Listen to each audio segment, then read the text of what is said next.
시편 112편이죠. 시편 112편.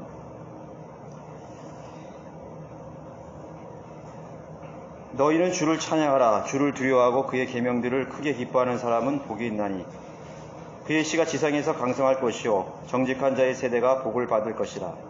부와 재산이 그의 집에 있을 것이며 그의 의가 영원히 지속되는도다.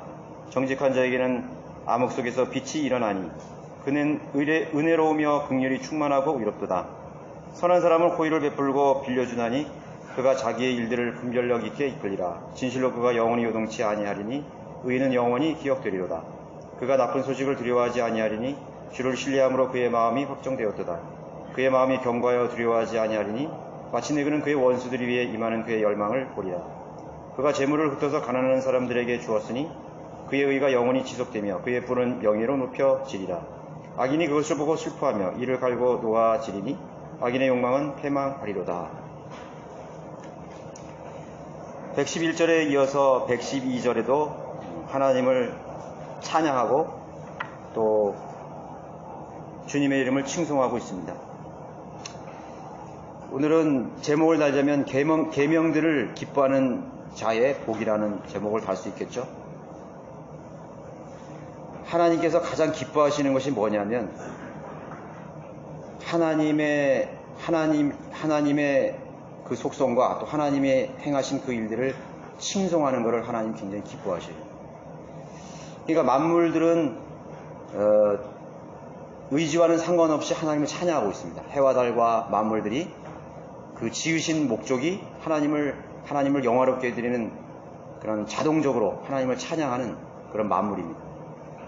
근데 해역하고 부패하고 하나님을 대적하는 사람들이 이제 하나님을 알아서 또 구원받아서 그 마음을 돌이켜서 그 하나님을 대적하는 그런 인격들이 변화되어서 하나님의 그런 놀라운 은혜를 알고 하나님을 찬양할 때 하나님은 너무나 기뻐하십니다.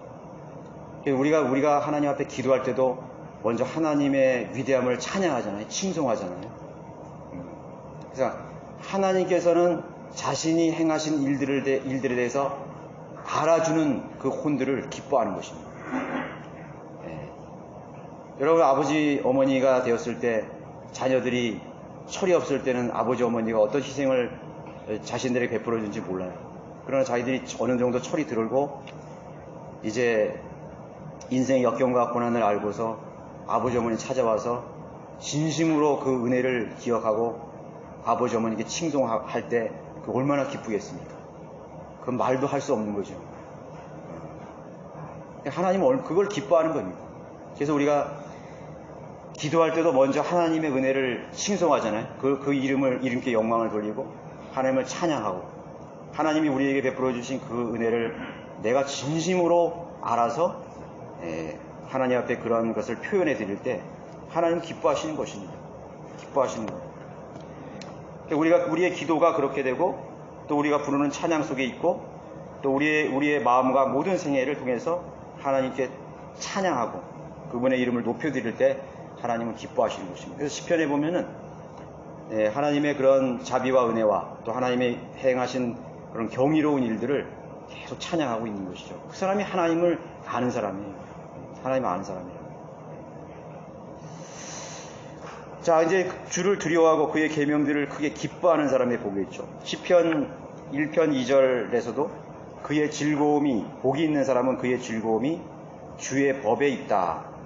법에 있으니 그가 주의 법을 주야로 묵상하는 도다. 단순히 어떤 일부분이 되는 것이 아니라 주야로 그가 생각하는 모든 살아 존재하는 숨쉬고 있는 의식이 있는 그런 모든 시간들을 하나님의 법, 하나님의 말씀을 마음에 두고 또 그걸 묵상하는 사람이 복이 있다고 칭송하고 있습니다. 어떤 복을 누리는가? 구약의 복은 물리적인 번영입니다. 그래서 이제 구약의 성도들은 행위가 있어야 되는 것이죠. 하나님의 법을 지켜야 되는 것입니다. 그게 바로 자기의거든요. 자기 행위에 의한 행위로 얻어지는 그 의, 하나님 명령하신 그걸 기준으로 하나님 삼으신 것입니다. 그 시대에. 그러면 그 물리적인 번영과 그 의의를 얻게 되는 것이에요. 구약의 성도들의 의의는 자기 의고 또 물리적인 번영을 약속하신 것입니다. 그런 사람들은 마음의 풍요를 누리고 견고함을 누리고 또 호의를 베풀 줄 아는 그런 사람이 되게 되는 것이죠. 그것은 모든 인간이 바라보는 복입니다. 그래서 이 자연인들, 구원받지 못한 이방인들도 어떤 미신을 섬길 때 그 미신을 숭배하는 그 목적이 무엇입니까? 자신의 그런 현세적인 복을 빌지 않습니까? 또 모든 그런 사람들의 노력, 살아가는 그런 욕망의 목적은, 도전들은 바로 이 현세의 복을 위해서 그렇게 하는 것이에요. 현세의 복을. 그래서 그런 것들이 현대 기독교 속에서도 그대로 그 목적이 동일한 복을 갖게 되는 것이죠. 근데 이제 문제는 뭐냐면 타락한 본성이 있는 한 그런 복들이 뭐냐면 자기 욕망을 채우기에 국급한 거예요. 그런 하나님께서 주시는 복이라는 것은 우리가 기본적으로 의식주를 해결하고 하나님이 주신 환경을 향유하는 것으로 그쳐야 되는데 우리가 그렇게 되나요? 인간의 욕망이라는 것은 이 밑빠진 독과 같기 때문에 그냥 막 넘쳐도 자기는 모자라다고 생각하는 것이 있는 것이죠. 만족할 수 없는 탐심으로 이어져가는 거예요. 현세적인 복이라는 것은 끝이 없는 탐심으로 계속 이어져가는 것입니다. 그래서 그 사람의 허무함이라든가 불만족을 채워줄 수가 없다는 사실을 우리는 기억해야 되는 것입니다. 하나님께서 타락하기 전의 세상, 에덴에서의 복이라는 것은 바로 이 풍요와 번영이었죠. 생육하고 번성하래요. 다산하고 번성하래. 다산하고 번성하래. 그리고 평화를 누리고 또 사랑이 충만하고 하나님과의 그런 교제 속에서 하나님 안에서 누릴 수 있는 모든 물리적이고 영적인 복을 다 누릴 수 있었던 그런 시기였죠. 그러나 죄가 세상에 들어온 이상은 이제는 그러한 균형이 깨지고 이제 무질서가 세상을 지배하게 된 것입니다. 권위체계가 붕괴되고 그래서 어둠의 그림자가 이제 모든 인류에게 이제 드리워진 것이죠. 그래서 사망이 오고 이제 그러한 상황 속에서 이제 그런 현세적인 복을 구하면 그게 탐욕이 되고 그것이 이제 절제할 수 없는 그런 어떤 욕망이 되어버리는 거죠. 절제할 수 없는 욕망이 되어버리는 것이 탐욕이 되어버리는 것이죠. 만족할 수 없는 복이 되는 것이죠. 그렇게 되면은 그 사람은 이제 그런 세상은 평화가 깨지는, 평안이 깨지는 것입니다. 그러니까 자기 안에 내면에 있는 마음의 그 평안도 다 깨지고 무질서하게 혼란스러워지는 거죠, 사람이. 나는 왜 만족할 수 없는가? 내 마음은 왜 평안하지 않는가, 이거. 우리 이 전 세계 인구가 한 62억에서 65억 그렇게 된다고 그러죠. 그런데 어떤 보고에서 보면은 만족하고 사는 사람은 대략 많이 잡아서 10%밖에 안 되는 거죠. 그러니까 한 6억이라 그러면은 한 60억이라 하면 6억. 근데 그렇게도 안 되는 것 같아요. 근데 그렇게 이제 외형적으로 볼 때 6억 명의 사람들이 풍족하고 안락한 삶을 살 수 있다는 것이죠. 구체적으로 예를 들면, 여러분 아프면은 어디 가요? 병원에 가잖아요. 병원에 못 가는 사람도 있어요. 그런 나라들이 이 세상에는요, 10%가 아닌 나라의 민족에 사는 사람들은요, 아파도 병원을 못 가는 거예요. 아이가 지금 막 죽어가는데도 병원이 없어요. 병원이 어디 있어요? 돈도 없고. 그러니까 내가 어떤 부족함이나 어떤 문제가 생겼을 때 뭔가 좀 해결할 수 있는 그런 탈출구를 찾을 수 있는 나라, 이제 그거를 따졌을 때 만족하고 사는 사람입니다. 보험도 있고 뭐 자동차도 달고 다니고 이렇게 하잖아요. 근데 그런 6억에 사는 사람들도 그 사람이 의식주도 걱정 없고 집도 좋고 뭐 교육도 잘 받고, 그러나 실제로 그 가정이나 그 내면에 들어가면요 행복하지 않는 것이에요. 그런 걸 따지면 1%도 안 되는 것이에요. 그렇죠? 모든 것이 다 편리하고 내가 아쉬운 거 없는 그런 생애를 살아도 그 사람들의 깊이 그 인생에 들어가 보면 수많은 문제가 있는 것이에요. 실질적으로는 그 사람들은 그런 것들이 자기를 행복하게 해줄 수가 없는 거죠. 그러니까 얼마나 정말 행복하게 살고 만족하게 사는 사람은 제가 볼 때 한 자릿수에 불과한 것이에요. 그것도 신실한 그리스도인 된 것이죠. 그죠? 뭐 그리스도인들도 그 만족하지 못하는 사람이 얼마나 많아요. 그죠? 그러니까 그것이 자기 안에 그런 평안이 깨졌을 때, 그리스도인에게 평안이 깨졌다는 말이 뭐죠? 죄가 들어온 거예요. 죄가. 인류가 죄가 들어와서 그 에덴의 평화가 깨지고 하나님과의 관계가 깨지고 혼돈과 질서와 사망의 그림자가 들어온 것처럼 우리 그리스도인의 삶 속에도 죄를 지으면 뭐야? 평안을 잃어버리잖아요. 하나님과의 교제가 깨어버리잖아요. 똑같은 거라고요. 예, 그리고 기도도 응답 안 되죠. 그럼 그러자면 어떻게 되는 거예요? 무질서와 혼란과 어둠의 영의 지배를 받는 것이에요. 구원받았는데도 불구하고. 그렇죠? 그래서 그런 개인의 마음과 가정이나 뭐 교회나 마찬가지예요. 평안이 사라지고 어둠의 요소들이 가득하게 되는 것입니다. 그런 이 약속된 복을 누리지를 못하는 것입니다. 그 자신들이 물리적인 복을 하나님께서 주셨는데도 불구하고 평안이 없는 것입니다. 그래서 우리는 처음의 원리로 돌아가는 길만이 유일한 해결책이라는 사실을 알아야 되는 것입니다.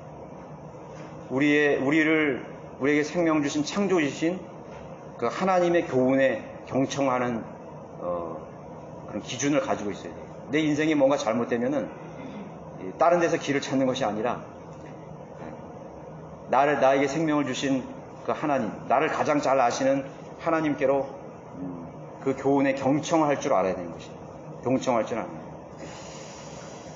그게 말이 쉬운 것 같이 이렇게 들릴지 모르지만요. 우리가 모든 것이 이제 균형 잡힌 상태에서는 그건 당연한 것이지.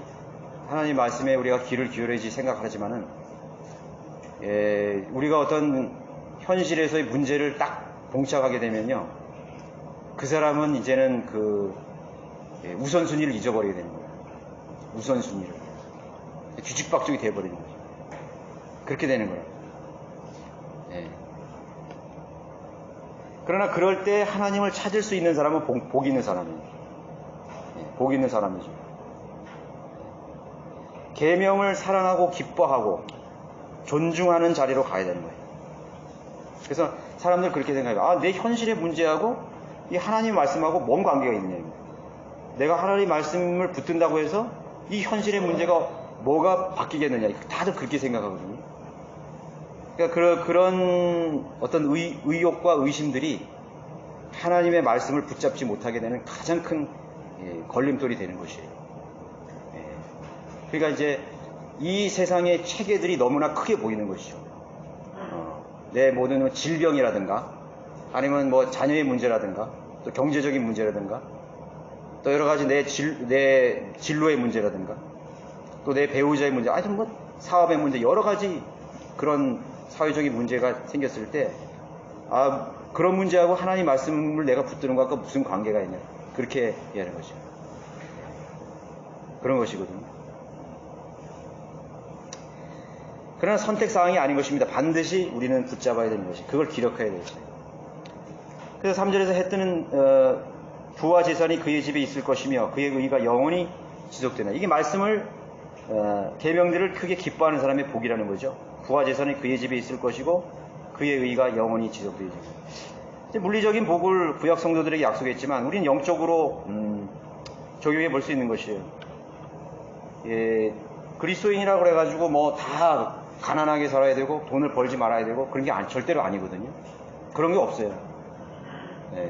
근데 이제 우리가 기억해야 될 건 뭐냐면은 우리가 번영했을 때 하나님을 두려워하는 것을 잊지를 말아야 되는 것입니다. 하나님의 은혜를 잊지 말아야 돼요. 우리가 인생에 문제가 생기면 기도하죠. 잠이 안 와요. 막 어떤 데 막 근심되고 막 초조하고 이 문제를 어떻게 되냐? 그러면 어떻게 된 거예요? 하나님께 나간다고. 잠이 안 오니까 하나님께 기도한다고. 엎드린다고. 교회 와서도 기도하고 뭐 어디 가고 막 골방에 들어가서 기도하고 막 열렬 다 지서 기도한다. 팔등에 부러뜨려 떨어졌으니까. 근데 이제 그거에 그렇게 돼서 이제 하나님께서 그 사람을 들어주신 것이에요. 들어주셔가지고 다 모든 게 해결됐어요. 그러면 그때 의심하게 된 거예요. 아, 정말 하나님께서 내 기도에 응답해서 내가 이거 나음을 받은 건가? 문제가 해결된 건가? 그때서부터 문제가 생기는 거예요. 그러니까 이제 편안하고 모든 것이 채워지면은 이제 기도를 안 하는 거예요. 아, 뭐 내일 하지. 뭐 다음에 하지. 그게 안 일해버리는 것이에요. 네. 인간이라 그래요. 그런데 하나님은 그걸 기대하지는 않아요. 하나님께서 우리가 지속적인 그런 하나님을 사랑하는 마음을 하나님 붙드는 그런 하나님 기도, 그걸 기대하지는 않는다. 미국의 어떤 판사가 죄인들을, 죄수들을 계속 도와주는 거예요. 막 선을 베푸는 거예요. 그 기자가 물었대요. 왜 그런 범죄자들을, 죄인들을 도와주냐. 그랬더니 그 판사가 그렇게 얘기하는 거예요. 그 죄인들이 나에게 감사하는 모습을 보고 싶어서 나는 도와준다. 감사하는 그런 반응을 보고 싶어서 내가 도와준다. 이거죠. 근데 하나님은 그렇지 않아요. 하나님은 진작에 아는 거예요. 저것들이 나한테 분명히 감사하는, 그래도 하나님 도와주시는 거예요. 그런 걸 기대하지는 않아요. 그런데 10명의 문둥병자들이 나음을 받았잖아요. 근데 한 사람만 와서 하나님, 예수님께 감사했다. 근데 하나님은 예수님 기대하지도 않은 거예요. 그 9은 어디 있느냐 이거죠. 기대하지는 않았어요. 그게 인간이거든요. 급할 때는 하나님께 막 도와달라고 그랬다가 문제가 해결되면 뭐 하나님이 해주신 건가? 간증을 안 하는 거예요. 간증이 없어요. 하나님 나를 이렇게 해주셨다. 하나님이 너무나 기뻐하시는 건데 그 간증이 없어요. 형제자들과 교제할 때 하나님 나 이렇게 해주셨는데 하나님 이렇게 놀랍게 해줬다. 기도를 들어주셨다. 그게 하나님의 은혜를 아는 사람이죠. 그걸 계속 얘기하는 거야. 하나님 얼마나 기뻐하시겠어요. 그게 큰 일도 아니야. 하나님 나를 낫게 해주셨다. 나를 위기에서 고쳐주셨다. 너무 감사하다. 평생 동안 그게 감사하면 하나님 얼마나 기뻐하겠어요. 나를 구원해 주신 것도 감사하고 나의 은혜를 다 감사하는 것이에요. 여러분 한번 생각해 보세요. 여러분들의 주위에 있는 그 모든 것들을 한번 생각해 보세요. 여러분 자동차 타고 여기까지 왔죠? 그거 감사하나요? 만약에 자동차가 없었으면 걸어와야 됩니다. 걸어와야 되죠. 뭐 자전거를 타고 오든지 뭘 타고 오든지 걸어와야 되는 거예요. 근데 집이 없었어 봐요. 집에 난방 다 되죠? 불도 다 들어오죠? 그거 감사해 보셨어요? 그 스펄전이 이렇게 얘기했잖아요. 촛불을 보고 감사하는 사람에게 전기불을 주신다. 전기불에 감사하는 사람이 태양빛을 주신다. 하나님 기뻐하시니까 더 주시는 거예요. 그 사람은 평생 동안 하나님을 감사할 수 있는 법을 배우게 되는 것이죠. 그쵸? 그 사람은 마음에, 자 보세요. 부와 재산이 그의 집에 있는 것이에요. 우리 영적으로 적응할 때 내가 많이 가져도 나는 가난하다고 생각하는 사람이 있고, 나는 별로 가진 것이 없는데도 나는 제일 부자다 이렇게 생각하는 사람이 있어요. 난 너무 행복한 사람, 난 너무 부자야. 그렇게 생각하면서 이게 항상 죄인들, 세상의 죄인들하고 계속 비교하는 거예요. 야, 저 사람 수입차 타는데, 저 사람 얼마 몇 평짜리 집 사는데, 맨날 그거 생각해요. 저 사람 얼마 교회 가. 그러니까 그 사람 감사할 수 없는 거예요. 그렇죠? 자, 그의 씨가 이제 그리고 그의 씨가 지상에서 강성해지고 후대가 복을 받게 되는 것입니다. 부와 재산이 그의 집에 있게 되는 것입니다. 그러니까 맨날 불평불만하는 사람들, 부모님을 보고 사는 사람들은 그 자녀들에게 그게 바로 교육이 되는 거예요. 야, 우리 아버지는, 우리 어머니는 맨날 저렇게 냉소적으로 말하고 감사하지도 않고 맨날 투덜대고. 여러분 그런 것이요, 자녀들에게 이게 뇌리에 박히는 것이에요. 아, 엄마가 아버지한테 저렇게 저렇게 대하는 거예요. 아버지는 엄마에게 저렇게 대하는 거예요.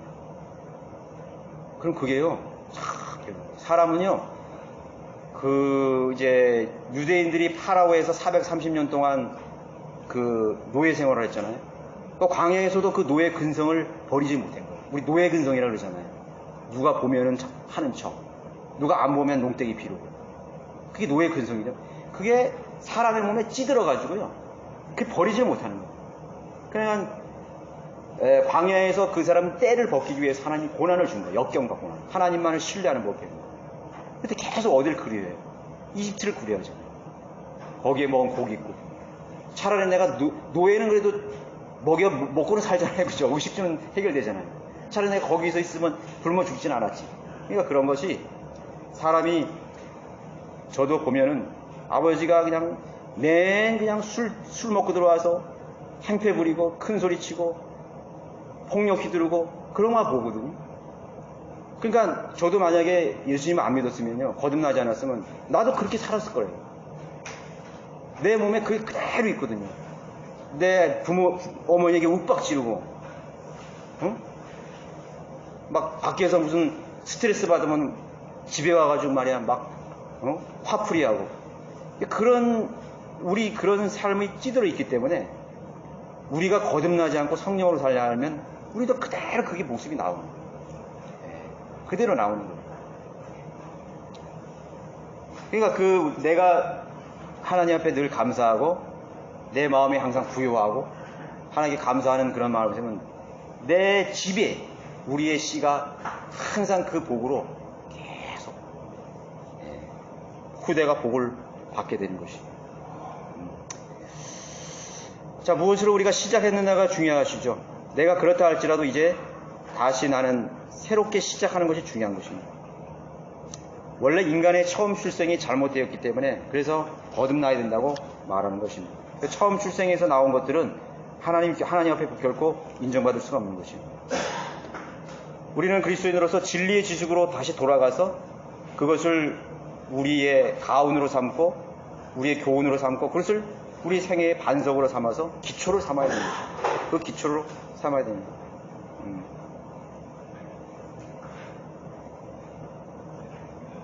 우리가 배교한 시대에 살기 때문에 바른 성경 교사를 만나지 못했죠.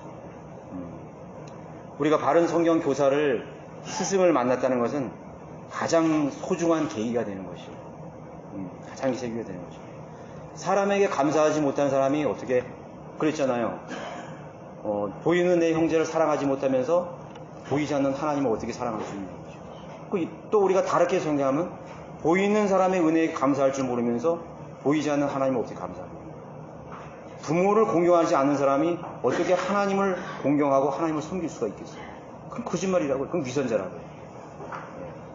나에게 영적인 진리를 가르쳐 주신 성경교사, 나를 인도하신 그 믿음의 선배에 대해서 감사하는 마음을 갖지 못하는 사람이 어떻게 하나님께 감사할 수 있겠어요? 그런 사람이 배교하는 것입니다. 배교하는 사람입니다. 그 사람이 무슨 마귀짓을 하고 우리 스승이 그런 큰 죄를 짓고 그렇지 않은 이상은 감사할 줄 아는 사람이 되어야 됩니다. 우리를 가르치는 사람이 배나 존경하고 선대해야 되는 것입니다. 그렇지 못한 모습을 보면서 너무나 실망스럽죠. 너무나 실망스럽습니다. 예. 그래서 바른 믿음과 실행을 실천하는 지옥교회는 무엇보다 소중하다는 사실을 알아야 되는 것입니다. 그래서 모든 변화의 힘이라는 것은 말씀을 통해서 성령의 능력으로만 가능하다는 사실을 알아야 되는 것입니다. 하나님의 그런 계명을 통해서 우리가 배우고 지식으로 배우고 그것이 우리가 체화돼서 성령 안에서 우리가 그것을 성령의 능력으로 변화됐을 때 그것이 가능하게 되는 것이죠. 두 번째는 자신의 번영을 다른 사람에게 나누어 줄 줄 아는 사람이 복이 있는 것이에요. 예. 거기 5절에 있죠. 선한 사람은 호의를 베풀고 빌려주나니 그가 자기 일들을 분별을 이렇게 이끌리라 이런 거죠. 우리를 청지기로 우리를 삼으셨잖아요. 스테워드라고 그랬죠. 청직이라는 것은 집사란 말이에요. 집사. 그 집에 집을 관리하는, 재산이나 경영을 관리하는 사람이거든요. 근데 집사가, 청지기가 마치 그것이 자기 것인 장으로 자기가 막 다 움켜져 봐요. 주인이 와가지고 어떻게 했겠어요. 내 쪽도 있을 거 아니에요. 네. 그죠? 뭐 그 사람이 굉장히 탁월해가지고 그 사람에게 하나님 주신 거 아니라고. 하나님의 은혜로 우리가 다 받은 거라고. 나는 내가 똑똑했으니까, 내가 공부를 잘하고, 내가 무슨 유능했으니까, 내가 무슨 철학이 있고, 내가 경영 능력이 좋았고, 원래부터 자기가 그런 능력이 있는 것처럼 행세하는 사람이 있다고요. 그러면 그 사람은 하나님 앞에 인정받지 못하는 거죠. 하나님께서 그 사람에게 지혜를 주시고 능력을 주시고 기회를 주신 것이에요. 여러분들 그 제3국에 사는 사람들도 여기 베트남 인도 이런 사람이 거기 똑똑한 사람이 얼마나 많아요. 그 사람 갖다 교육시키면요 우리보다 더 똑똑한 사람 많아요. 막 헐벗고 막 그냥 맨발로 다니지만요 그 사람 교육시켜봐요. 그 사람한테 기회를 줘봐요. 우리보다 더 똑똑하고 더 유능한 사람이 많이 나올 수 있다고. 더 부지런하고. 우리가 단지 이런 나라에 태어나고 이런 환경 속에 태어나서 자기가 거저받은 것이 너무나 많은데도 불구하고 자기가 무슨 대단한 것처럼 생각합니다. 막 이런 제3교회 가가지고 막 무시하고 말이죠. 우리나라에서 그런 거 있잖아요. 막 가난한 사람 무시해버리고 자기가 좀 뭐 있다 그래가지고 막 무시해버리고 그런 사람이 나눠주겠어요? 그럼 하나님을 두려울 줄 알고 하나님께 감사하고 또 하나님이 나에게 건강도 주시고 기회도 주시고 정말 모든 걸 주셨기 때문에 내가 이렇게 살아가고 복을 받았다는 것을 아는 사람은 이제는 그것을 내가 의롭게 나눠줄 수 있는 거예요. 호의를 베풀 수 있는 것이에요. 특별히 우리는 그리스도인으로서 가장 큰 복이 무엇이죠? 예수 그리스도를 통해서 우리는 영원한 생명을 얻었잖아요. 그 영원한 생명은 내가 거저받은 거예요. 자기가 행위로 받았다면 나눠줄 수 있겠어요? 야, 너도 나처럼 열성을 가져야 돼. 종교적인 열성을 가져야 돼. 새벽기도 열심히 나오고 나처럼 성화되어서 거룩하게 돼서 그러면 구원받을 수 있어. 그러면 그게 전할 수 있어요? 안 되잖아요. 그러니까 복음을 못 전하는 거예요. 그래서 맨 전하는 게 뭐냐면 교회 와서 너도 종교 행위를 열심히 하라 이거예요. 안 돼. 못 나눠주는 거죠. 내가 나눠주는 게 아니고 네 의로 살아라 이거예요. 근데 내가 의롭게 된 것은 예수 그리스도를 믿는 믿음만으로 구원받았기 때문에 세상에 나가서 어떤 누구든지 나눠줄 수 있다고. 내가 거저받았기 때문에 나도 당신에게 이것을 거저줄 수 있다는 거죠. 그렇죠. 그것이 나눠주는 것입니다. 그 예수 그리스도를 통한 하나님의 사랑과 은혜를 나눠줄 수 있는 사람은 자기가 가진 물리적인 것도 충분히 나눠줄 수 있는 것이죠. 특별히 생명까지도 내가 줄 수 있는 것이죠. 생명까지. 우리가 이제 그런 신실한 선교사들이나 그리스도인들의 생애를 보면은 자기 걸 다 주고 자기는 굶어 죽고, 남미에서는 어떤 선교사들은 그 원주민에게 다 내어주고 자기는 굶어 죽는 거예요. 그 그리스도인이에요. 네. 그럴 수 있는 그런 사랑을 나눠줄 수 있는 진정한 친구가 될 수 있는 것이죠. 다 나눠주는 거예요. 호의를 베풀고 빌려주나. 그래서 이제 율법의 의도, 자기 자신이 행위로 얻은 의지만 그것도 하나님의 은혜예요. 왜냐하면 죄를 용서받을 수 있는 그 짐승의 피를 통해서 용서받을 수 있는 은혜를 주는 거잖아요. 사실은 그냥 돌에 맞아 죽어고 율법에 의해서 간음한 자는 그냥 죽어야 되는데 그 짐승의 피로 인해서 자기는 다시 한번 기회를 얻는 거잖아요. 용서를 얻는 거예요. 그러니까 율법 안에서도 은혜가 있는 것이죠. 은혜가 있는 것이죠. 베드로가 은과 금은 내게 없어도 예수 그리스도의 이름으로 일어나라 그랬죠. 그게 그리스도인이에요. 은과 금은 없어요. 그게 복된 사람이에요. 그게 복된 사람이에요. 나는 아무것도 그 사람에게 나눠줄 수 없어요. 나는 아무도 줄 것이 없는데, 돈도 없고 물질도 없고 아무것도 없어요. 그러나 여러분 그 사람에게 기쁨을 줄 수 있잖아요. 그 사람에게 희망을 줄 수 있고 소망을 줄 수 있잖아요. 그렇죠? 누가 그리스도인 외에 누가 그 사람에게 새로운 희망과 기회를 줄 수가 있겠어요? 없다고요. 그리스도의 생명을 함께 나눌 수 있는 사람이 되어야 되는 것입니다. 그러나 다만 우리가 줄 때 조심해야 될 것은 헛되게 주어서는 안 되는 거예요. 헛되게 주는 거 아니에요. 낭비하는 건 죄예요. 뭐 자기의 어떤 과시하기 위해서 이렇게 막 나눠주고, 뭐 그런 거 있잖아요. 자기가 막 과시하기 위해서 나눠주고.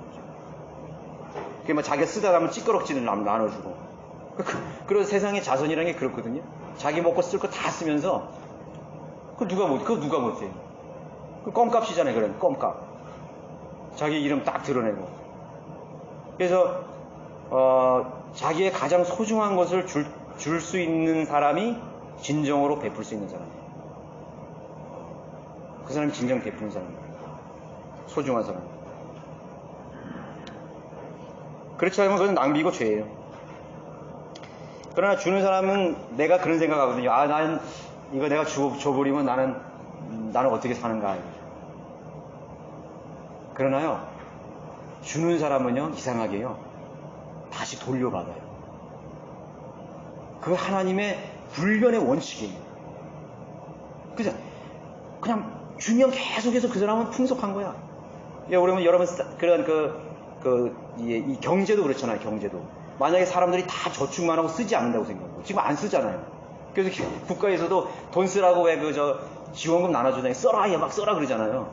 막 써야 막 이 경제가 활성되잖아요. 쓰는 사람이 있어야지. 그런 원리거든요. 계속 쌓아둔다고, 막 창고에 쌓아둔다고. 창고에 쌓아두면 전부 다 벌레 먹고 다 썩어버리는 거예요. 나중에 저도 뭐 이렇게 누가 뭐 이렇게 많이 줘가지고 보면은, 이거 다 썩어버린 거야. 뭐 음식이고 뭐고. 야, 이거 차라리 길거리 나는 사람한테 한번 나눠줄 걸. 그런 생각 하시죠, 그죠? 내가 왜 이거 쌓아놨을까, 이거. 내가 그런 걸 쌓아놓은 사람은요, 나를 위해 쌓은 사람은 다 벌레 먹여버리는 거예요. 뭐든 물론 주님께 드려야 되죠. 주님께 드리고 해야 되는 것이죠. 그러니까, 결국은 내가 주면은 반드시 돌려받는 원이고, 그것이 복된 사람이에요. 받는 사람보다 주는 것이 복된 거예요. 그래서, 잃을 것이 없는 사람은 가장 행복한 사람이에요. 나는 잃을 것이 없어. 손해볼 것도 없어. 그래서 가장 행복한 사람이죠. 네, 그죠? 세 번째, 그의 의가 영원히 지속된다 그랬죠? 그의 의가 영원히 지속된다고 말하고 있습니다. 그리고 명예로 돌려진다고 말하고 있습니다. 9절에 보면 그가 재물을 흩어서 가난한 사람들에게 주었으니 그의 의가 영원히 지속되며 그의 뿔은 명예로 높여지리라.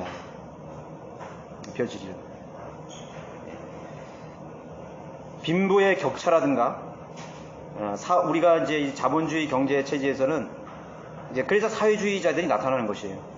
모든 사람들이 이렇게 공평하게 살아야 되는데, 이 자본주의 경제 쪽에서는 어떤 사람 빈익빈 부익비가 가장 이게 격차가 많이 심해지잖아요. 가난한 사람 막 굉장히 가난하고, 부자는 굉장히 부자라고요. 근데 이렇게 보면은 부자들은요, 이상한 헛된 데다 돈을 씁니다. 어떤 데다. 더 부를 축적하는 데다 막 쓰고요. 막 낭비하고 그렇게 된다. 그래서 우리가 생각할 때, 저 돈을 좀 노숙자들에게 집도 좀 지어주고 먹을 것 주면 얼마나 좋을까. 근데 거기까지 생각이 안 되는 것이에요. 그러니까 어떻게 되냐면, 사회주의자들이 나타나가지고, 이제 막 있는 자 걸 이것도요, 어떻게 보면 사회주의자, 우리 뭐 대통령도 그렇지만 사회주의자 아니에요. 뭐 조국도 나타나가지고 청문할 때 자기는 사회주의자라고 그렇게 딱 얘기해버리잖아요. 사회주의라는 게 공산주의야, 공산주의. 쉽게 말해서. 그래서 있는 사람들 거 재벌을 걸 뺏어서 공평하게 나눠주자. 좋은 말로는 세금을 많이 걷는다는 거죠. 이재명이라는 사람 얘기 들어보면 있는 사람 걸 세금을 많이 걷어들여가지고 이제 무상으로 나눠주는 거죠. 왜 그런 거예요? 베풀지 않는 사회가 나오니까 그런 지도자들이 나와가지고 강제로 그걸 집행해 버리는 거예요.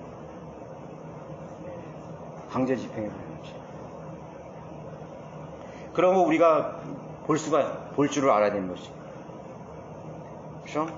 그러나 이제 우리가 그런 것은 좋지만 사회주의라는 것은 공산주의고 유물론주의자들이 등장하는 거기 때문에 우리 그리스도인 입장에서는 그것을 배격해야 되는 것이죠. 그렇죠? 자, 그의 의가 영원히 지속되고 명예가 높여진다 이거예요. 그 구약 성도의 의고 자기 의고 율법으로 말미암는 의라는 사실.